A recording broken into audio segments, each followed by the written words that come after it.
Well, good afternoon, everybody. Thanks for joining me for the tips and tricks section. I'm hoping you'll all be able to learn something. Happy to show you.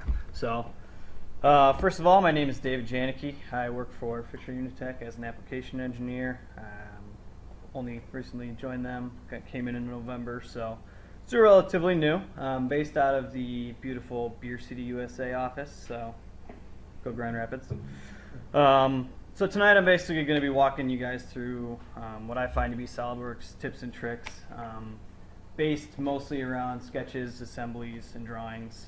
I'm sure there's a lot of you in here who are experts, or I guess close to at least the status, so you might know a few of these, you might know all of them, but I find that it could be useful to anybody one way or another, at least to talk them over. So hopefully you'll at least walk out of here with something, maybe a cool new feature that you didn't know about, or possibly some part of a feature you just didn't know it worked like that. So, sorry, okay. So the general structure I'm going to kind of go through is there's the interface. This is kind of going to be a couple of tips and tricks I'm going to have for you that are maybe cross-functional. You're going to be able to use them across more than one field, different parts, or maybe assemblies. Then I'll jump to sketching, show you all the cool things in there, then follow up with assemblies, and everybody's favorites, we're going to finish with drawings. So let's get to where the magic happens, right here in the interface of beautiful SOLIDWORKS. I guess I want to make note, if anybody has any questions as I'm going through some of these little tips and tricks, we can always jump into SOLIDWORKS and kind of go through them if you really want to. So you don't have to hold them till the end, but you can if you want to. So I'm sure a lot of users I've seen it so far, but I'm going to start off with the breadcrumbs, because I do find it a very powerful little tool. It's a little trick, I guess you'd call it, and there's little features inside of it that I think can help you to utilize it even better. As you know, you've kind of got that bar whenever you select on a part or on an assembly. You're going to have the breadcrumbs go up in that top left corner in 2016. That's the new feature. But I guess what you may not know is when you're selected over a part, you can quickly just press the D key, and that breadcrumbs bar is actually going to come exactly to where your mouse is. So you don't have to go up to the left corner, you don't have to move around, and then once you hit the D key again, it's just going to pop right back. So if you want to basically never go into the feature manager on the left to click around in your part or assembly, this is kind of one way you'd be able to go about that. So this is about as basic as it gets here. Using the view cube, I know most of you are probably going to be wondering why using it, but I think that for people who may not be used to the view cube, it's something that can be used very powerfully to orient about your part and kind of find new features, or find different sides of your part. One thing about it, maybe you don't like this little window that pops up for orientation. All you got to do is hold down the control key when you actually hit the space bar, and that window will not pop up at all. And you can go about your business of orientating your part and clicking sides. I find nothing more frustrating than, oh man, nothing more frustrating than that right there. Okay, let's give it another try. You can see my little notes now. Okay, so that's the first frustrating thing. Okay, so what's up? Thank you, Mike. Yeah, thank you 8.1, thank you Microsoft. You're great. So what I'm actually usually frustrated about, not that, is when you know kind of exactly what tool or exactly what feature you're looking for, but you just can't find it. It's not anywhere you know to look. It's not anywhere you know it normally is, and it's just out of grasp. This is kind of where the S key comes in. It's not just your shortcut little pop-up window that you normally get. It also brings you up to the command manager up top right. And the nice thing about that is it doesn't just do that. Is as soon as you start searching, you're going to get these little glasses over here. And those glasses are actually going to bring you exactly to where whatever feature it is that you're looking for, and it's going to show you where it is. with this big fat red arrow, so you literally can't miss it. From there, then you can, pop it in your S key shortcut toolbar and go to town on actually, working. So that's kind of reduces a little bit of frustration. Mouse gestures, everybody knows about these. You probably know about them even if you don't want to know about them. When you're right-clicking things, you'll accidentally click into it, and then you'll be doing just flip over turn on different views. The nice new thing about that they added, though, or I guess a little tip trick, you can now actually add the OK or the cancel selection into there.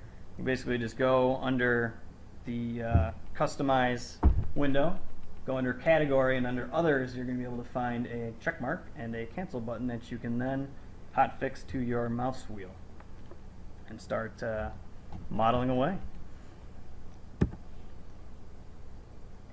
Just like that.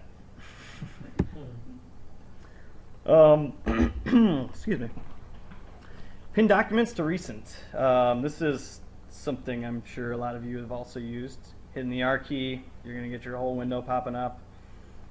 It's going to be pretty cool. You're going to be able to select your new documents, and nothing's more frustrating for documents that you use often than having to go back through files and files and files and folders and files and find where that thing is again. So the nice thing is you're actually able to pin it straight to this recent window so that it can easily be accessible whenever you need it. Maybe it's a part that you use as your base for, say, everything. I don't know. And you can pin it right there, but the nice thing about that is it still doesn't lose the functionality you get when you open. You're still going to get your options over here, where you're able to open it as resolved or lightweight, or fire up your speed pack. A little teaser, we'll actually cover that a little bit later on, a little tip. So even though it's on this little menu, you can still kind of use all the things you normally would when you'd open it up elsewhere. So now we come to the wonderful world of sketches. Little things I think that can basically make you a much more powerful sketcher. Dimension as you go. That little bad boy right there can be very cool, very awesome. I like it a lot. Very often, I guess, I'll just go through features and I'll basically, while I'm sketching, type in numbers while I go. And then after that, if you don't have this selected, you'll basically have to go back, use a smart dimension, and redo it. With this little feature turned on, you're actually able to just type in that number and it automatically becomes a dimension on your part. So you don't have to go back, you don't have to redo it. It's already there, it's already starting to constrain your sketch, so you don't have to kind of redo what you already had going on. This, I think, is kind of really cool. Sometimes there's, I guess, certain scenarios where you need to make a plane on a very odd little corner or an odd little point of your part. And the nice thing is you can just fire up the sketch window. Oh, I think that video doesn't want to play. And if you select right on this side, right near that line, it's going to automatically build a new plane right there at the end of the edge. So if you go, I guess, closer to this edge, it's going to put that plane down there and basically make it normal to that edge so that you can start drafting, and so you can start, sketching, so you can start cutting or adding more material. Something I think, and I would hope that some people are using, is automatic relations. It's a feature you toggle on underneath. I can't see, apparently I cut it off. But you can use your search window to find that. Beautiful, beautiful right there. But sometimes you don't want it on. Sometimes it's more inconvenient than not to have it on there, and you're linking things to things that you don't want to. That's where it's kind of nice. You can just hit the control key and it'll actually stop your you're linking to anything at all. So you can just put your line wherever you feel like it, wherever you please. And then it's as simple as basically letting go of your control key, and it's all going to go back to normal. Then it'll start basically adding your automatic relations all over again. One thing I find really cool about this is very often when I'm using a power trim tool, I will nick a line that I don't want to. Super annoying. Basically, you have to start all over, but you don't. If you see as we go these little black boxes that pop up, basically if you hit a line that you didn't want to hit, you can just basically mouse back to where that black box is, and whatever line that you accidentally went over, it's just going to pop right back. And you can basically trace it back as far or as much as you want. Just a cool little thing for trimming. Another cool thing I like to use, this is kind of just what I find to be a cool feature, is dynamic mirroring.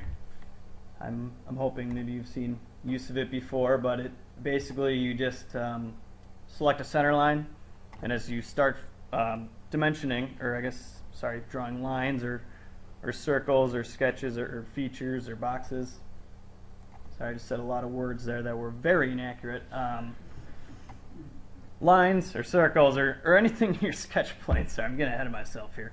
And it's going to basically mirror it on the other side of that line so that you can quickly have something where you only have to dimension one side. So you can go in there and dimension the one, and it's automatically going to add your dimensions. I don't know why I keep saying that, but dimensions to that. So another cool one. That wraps up my sketches. There's a lot of other cool things in there, but it's just a lot of people know them. So we're going to move on to assemblies. The speed pack feature. Got the need for speed pack.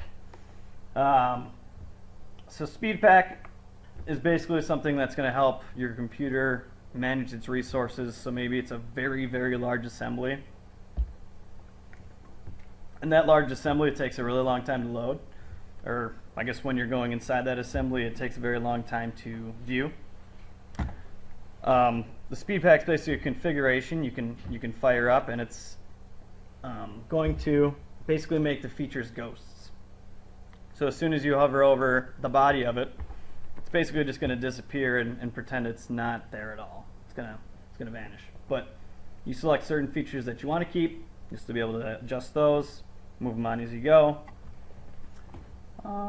So that's kind of another one of those things that you could use back from your recents menu, and you can use it, as you can see right here, when you open up your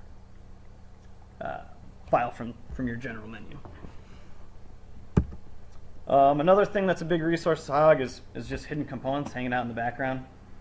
Doesn't always do you a lot of good to have just a bunch of things that you're not even using just hanging out using your utilities. So you can unload your hidden components from your memory. It's going to allow you to model or orient faster and move around. There's two different ways to do it. Basically, if you hide components while you're in your assembly, you can go up to the top of your tree, right click, and you're going to get the little fun guy right here, unload hidden components. If you already have things hidden, obviously you can just check this box here, and things are gonna fire up with them just basically not initiated. You can still get them back. It's as simple as just double clicking, and it's gonna fire it back in, or clicking the show button. But for the time being, they're just kind of not there. Arrow key navigation. This is something you might use from time to time. I mean, it's hard to tell when precisely you'd use it. Maybe for a design review and you're going through the different features of your part. It's basically just a feature where if you select it, as soon as you click on the rollback bar, you can use your arrow keys to move up and down your feature list. So you can start suppressing things, or I guess rolling back, just using your arrow keys. More in these large assembly arena. Can't find a part. Can't find a part that's hanging out in there. Maybe I want to see all the bolts or all my screws, or in this example, all of my rods. It's as simple as typing something into that, this little, as you can see where the arrow is pointing, the filter window. And when you type it, it's actually going to start hiding all the other things that don't relate to what you're typing. So as you go, it's only going to show you. Normally this is a ginormous big engine block, but right now it's only got what's left of the rods. So that's a cool way to kind of find or look at. Maybe you want to see if you're missing a bolt. Maybe you know where it should be, but it's just not there.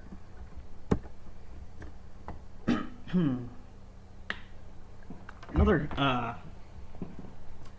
cool little, I guess, keyboard clicker feature would be when you're mousing over different parts of your assembly. You can very, very quickly hide them, and I apologize, this video is going to go by very fast and you're not probably going to understand what's happening. So I'm going to try and pause it at certain points so we can kind of talk it through. So basically, you're just dragging while holding down the tab key, and it's going to basically hide all those parts for you. Those are just going to be in the background hidden. And as soon as you press the Control Shift Tab, it's going to show you any and all features that you have hidden, but it's going to be in this odd looking, basically a wireframe type of look. Just like this, yep. So you can kind of see maybe where you need to re-show parts from. And it's as simple as then to re-show them, just holding down Shift, holding down Tab, and moving over those parts just like you did for the Tab key. Okay. Next we're going to jump into QuickMates. I really like QuickMates. It really helps speed up processes. It's basically as soon as you select two faces, you're going to get this little toolbar that's going to pop up, allowing you to select kind of how you want to orient assemblies about. And it's basically as soon as you select that second item, it's going to be hovering right above your mouse. And if you're not careful, you could easily just kind of jump over and accidentally start using anything else or everything else. So it's kind of one of those things that you got to be careful to use, or know that it's going to be showing up so that you don't accidentally click off and miss it. And jump into the wonderful world of drawings. I really like a lot of these cool little tips and tricks in here. These were honestly some of the ones that I found to be a lot cooler than most. The new view creation sounds very simple to most, but I had known about it at some point and I learned it from somewhere. So I'm hoping if you hadn't known, this is a great little way to basically orient your part in a certain way that you're going to want on your drawing, and then quickly create a new view. And then once you actually jump into your drawings feature, or I guess arena, whatever you would like to call it, you're going to have your awesome new view right there. And then you can just drag it over and you can start dimensioning it and you can start checking it out from there.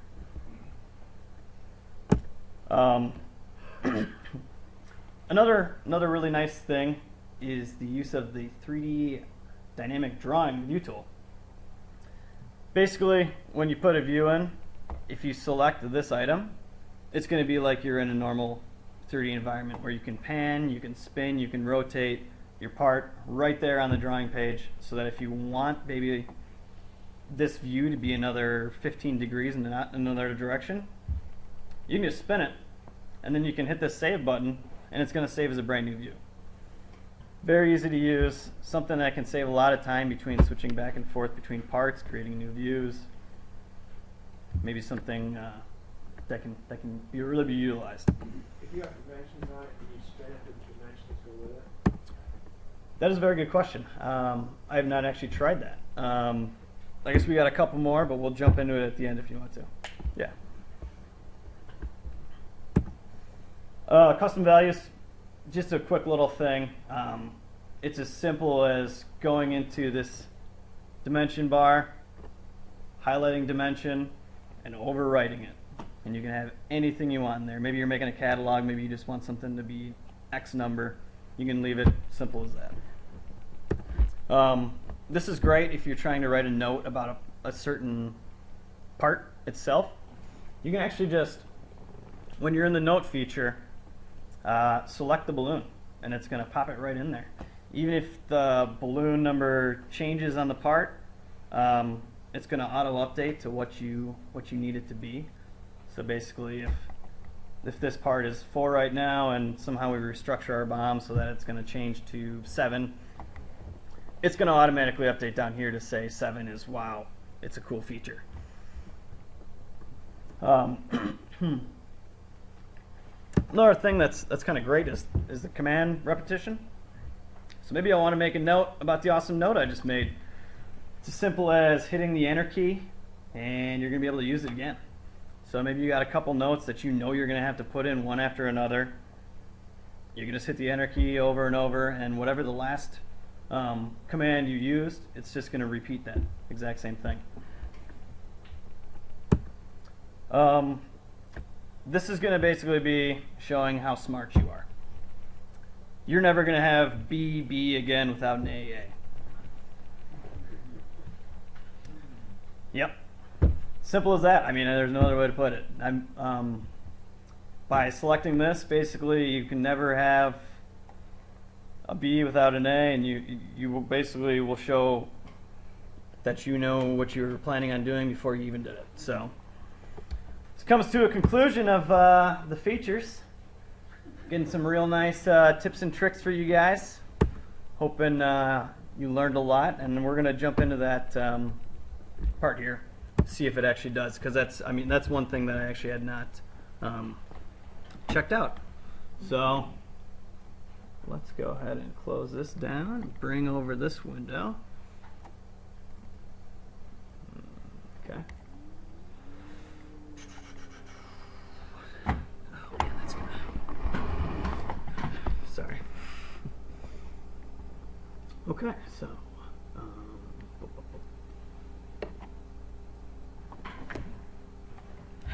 Sorry, I'm losing a bit of the top there. Okay.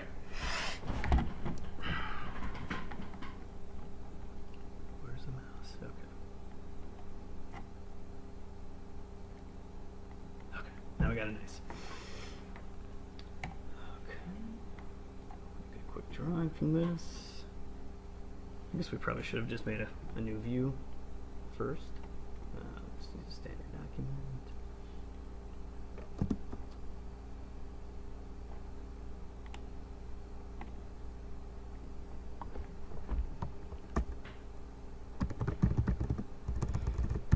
Totally awesome view. Okay.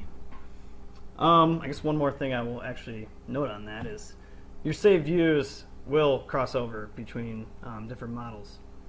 So if you made a view elsewhere in assembly, you can find that, or I guess maybe you're looking at a part in an assembly, you can basically use that same view and find it in its own environment.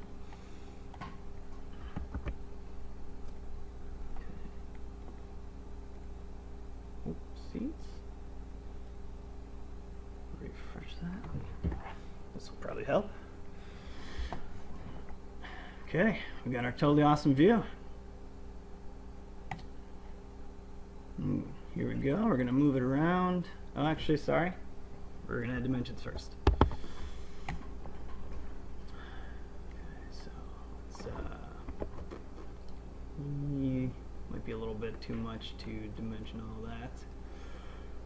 Sure, we'll just throw something in here. Maybe this will do it.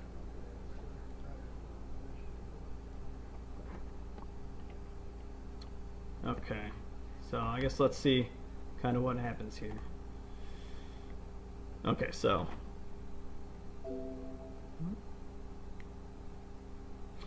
looks like they'll actually be deleted, but that's I mean, it's good to know. So now you know. Yep. How about balloons? What about balloons? That's also a good question. Let's find that out while we're here. I guess we're all here to learn.